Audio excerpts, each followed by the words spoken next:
In today's video, I'm going to teach you how to use Google Sheets as a database on desktop.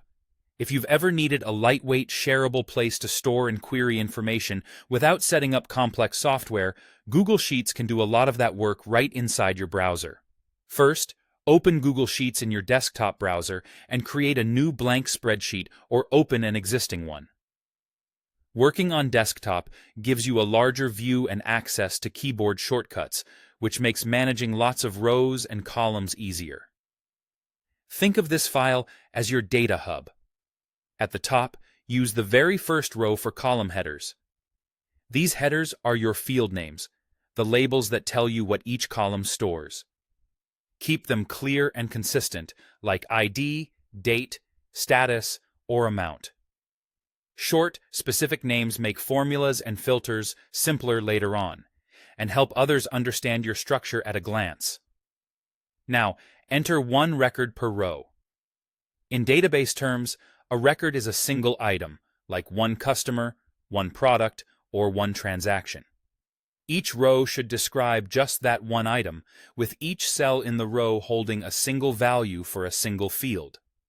Avoid merging cells or placing multiple values in one cell. Tidy, rectangular data is what makes filtering and formulas reliable. Keep data types consistent within each column. If a column is for dates, only enter dates. If it's for numbers, keep it numeric. No extra symbols mixed in. For text fields, use consistent spelling or controlled values so you don't end up with near duplicates.